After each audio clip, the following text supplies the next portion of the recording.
We've got trade talk. We've got the Rangers in St. Louis. We've got some numbers on Alexis Lafrenière. And new kids arriving in the lineup. About time. Hey everybody, this is Rangers Daily. I'm your host, Todd Werwa. Please subscribe to the channel. Please ring the bell so you know when each new episode gets posted. Leave a thumbs up if you like the content, and please leave your comments, leave your questions, your thoughts. I loved reading yesterday's. Just great stuff about Drury, about JT, all sorts of stuff. Really enjoy reading what y'all have to think, what y'all have to say, and of course, feel free to ask any questions. I'll chip in my thoughts every now and again. But let's start with the biggest news so far.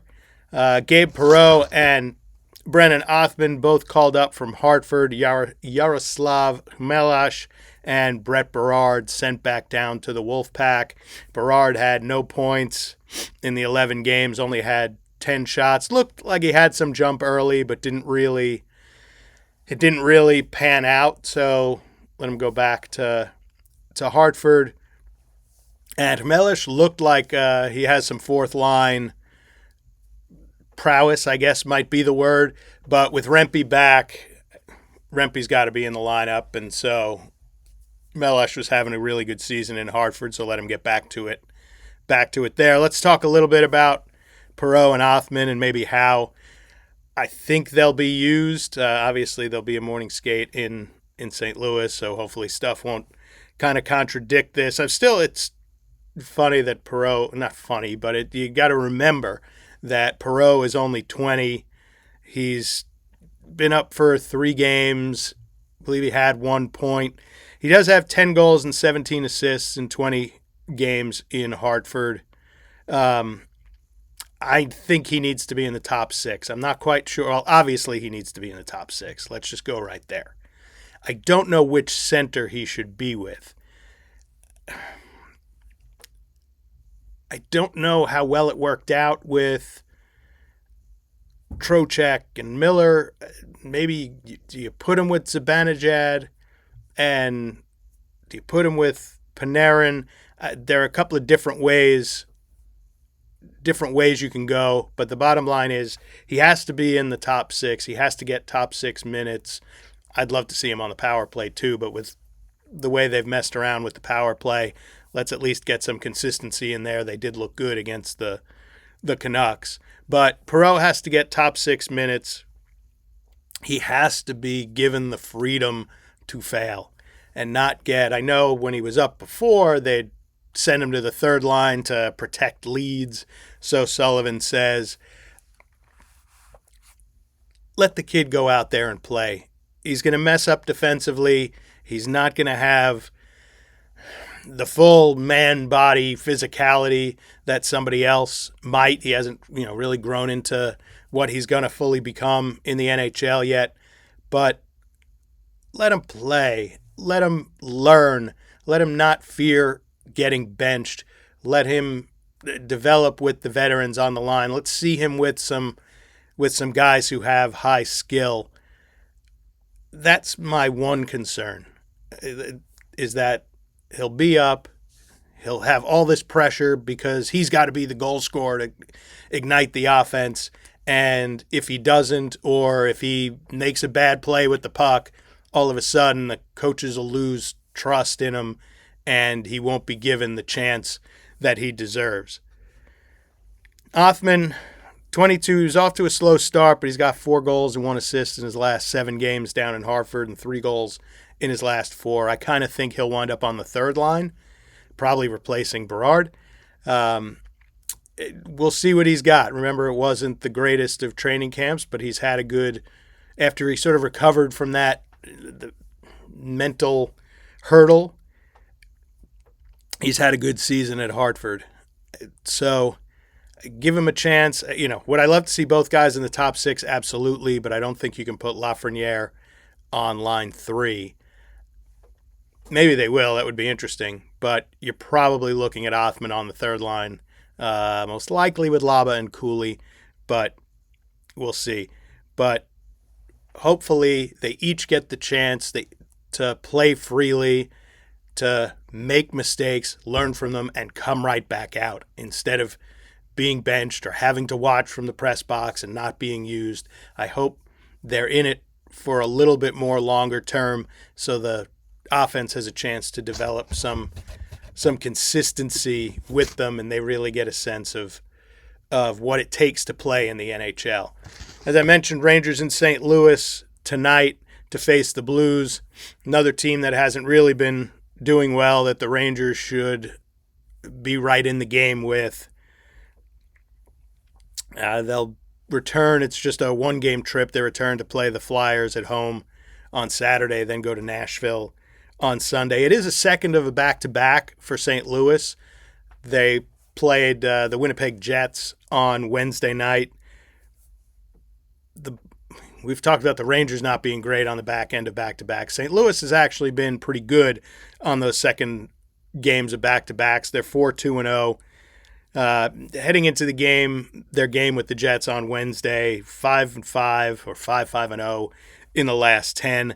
Amazingly, they are already a minus 37 in goal differential. Like that's hard to do. I know Binnington hasn't been good and Joel Hofer hasn't been great all that, hasn't been great all that often either, but that's the worst in the league by far. To give you some example, the Rangers, who can't score, are only minus 6 in terms of goal differential. To be minus 37 at this point is quite an achievement, let's say. Just on the other side of it, oh, by the way, the Avs are a plus 56, which is absolutely ridiculous. The next highest is Dallas at plus 25. So gives you a little sense of what the Avalanche are doing. But like I said, the goals go in often against St. Louis. We'll see who we get in between the pipes. There are some similarities to the Rangers. They do have a couple of aging players in Braden Shen and Justin Falk, and they have an underperforming core. Robert Thomas, Jordan Kyrou, who's hurt, Colton Parayko, and old Ranger friend Pavel Buchnevich. None of them have been all that good, and they're underperforming. That's a group that the team needs to make hay, and they're just not. Thomas has 7 goals and 23 points. Kyrou, 8 goals and 16 points. Buchnevich has 5 goals and 17 points. And Parayko has no goals, 10 points, and is a minus 10. And all have multiple years. I believe it's 5 on each one of their contracts. So Doug Armstrong, he's been talking about trades, answering the phone. He's not ready to give up yet, but he's a realist with their point percentage and knows as we get closer to the deadline and deadline spur action, depending on where they are, there could be some moves to send some of these guys off to a contender. Speaking of trades, Chris Johnston's latest trade board came out on The Athletic, kind of pinned to Friday because the roster freeze starts on Friday at 11:59 through the holiday. And so it's kind of twofold. Can you get a deal done before the roster freeze? And there's something about being on a roster for, I think it's 75 days, something like that, before with double retention. So a team, like, you could trade for somebody now. Almost think of maybe what happened with Carolina and Mikko Rantanen, where, right, he got traded to Carolina, but it wasn't going to work out. He wasn't going to sign there, so they were able to trade him again.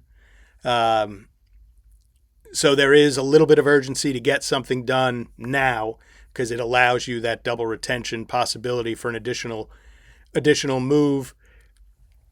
There's also, which I had forgotten about, there's also a roster freeze during the Olympic break. So we probably won't see a lot of trades until right up against that March 6th trade deadline. The reasoning that I read is obviously you don't want to trade for a guy and then have him, hitting your salary cap for 3 weeks where you're not playing games. So we'll see about some trade frenzy, if there are any, before Friday. Amazingly, Panarin was not on this list. I thought he might have been on the first one. I can't remember. Brendan Othman was number 31 on the list. Number 2, and I'm just going through wingers because that's, you figure what the Rangers kind of need. Kiefer Sherwood was number 2 overall, the top winger on the list. He's a 2026 UFA. Just saw him obviously him play for Vancouver.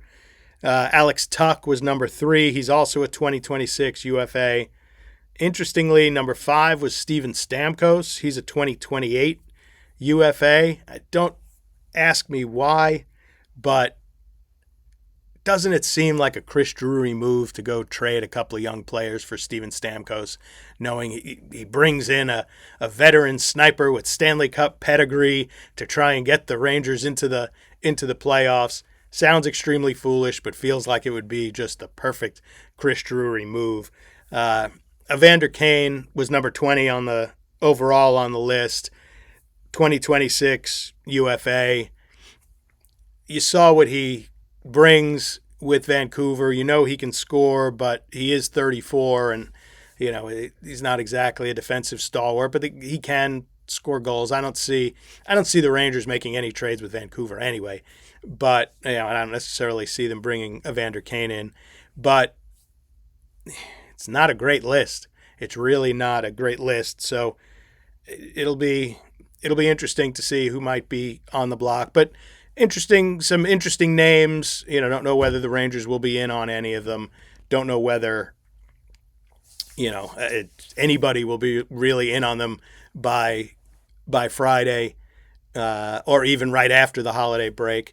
But some interesting names at the top of that. Would love to see the Rangers. Well, would love to see Gabe Perreault work out. How about that? So they don't have to trade anybody. Mentioned Alexis Lafrenière before. Wanted to take a look at some of his numbers. He does have some good underlying numbers. We talked about it, but he just can't score. When he's on the ice, the expected goals for percentage is 58.01. That's the highest of any Rangers forward with 100-plus minutes.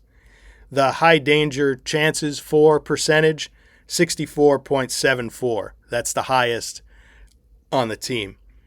When he's on the ice, there have been 112 high danger attempts, only 61 high danger attempts against. The 21 goals for while he's on the ice, second behind only Panarin.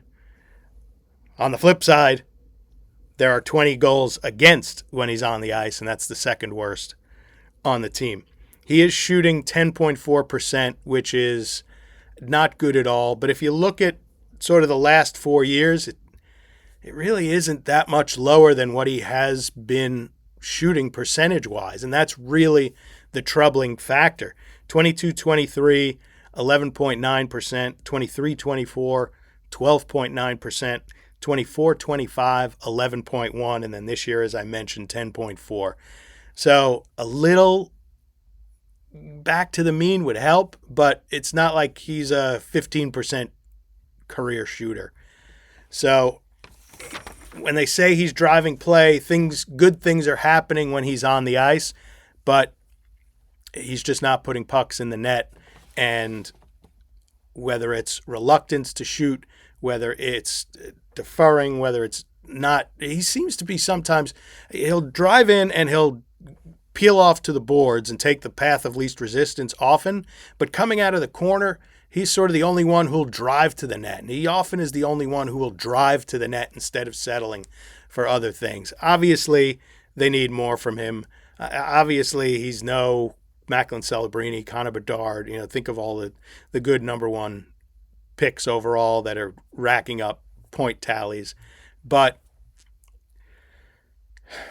if the two other people on the line were scoring at their normal rate or above their normal rate, what Lafrenière is doing to drive play would be really good. But they're in such a desperation for goals, or they're so desperate for goals, that what he's doing, they're really losing all the efficacy of it. All right, a couple of good notes. I know yesterday we felt so negative after the Vancouver loss. Couple of good notes. I'll just throw these your way.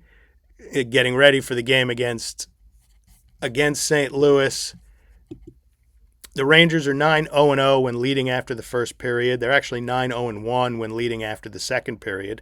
Not bad. They're 13-2-0 when scoring first. When they trail first, they are 3-13-4. Though there aren't, all that many, a lot of teams that have phenomenal records when they don't score first, when they trail first. They're 3-7-3 when trailing after the first period. So the 3-13-4 is when they trail first. 3-7-3 is when they're trailing after the first. They do have 3 wins there. Dallas has the most with 6. They're 2-10-2 when trailing after the second. The best 2 teams, Philly and Dallas, only have 4. So, it's. I know we talk about great. Yes, those records should be better, but it's not like, teams have 15 of each and they only have 2 or 3. And just to give you the latest update on some playoff odds, like I said, keeping it positive. Money Puck has them at 43.9. The Athletic and Dom Lasician has them at 37% to make the playoffs. Not out of the realm of possibility, but like we've talked about, they need an infusion of energy. They need an infusion of some scoring, some dynamism, some dynamic play. Hopefully they get it from bringing up Othman and Perreault. Hopefully they're given a chance by Sullivan, and we're turning the corner and putting these last 2 games behind us. Knock on wood. I'll have everything post St. Louis for you tomorrow morning. As always, please subscribe, leave comments, ring the bell, tell all your friends, get all your Rangers information right here. And until I see you again, thanks for watching.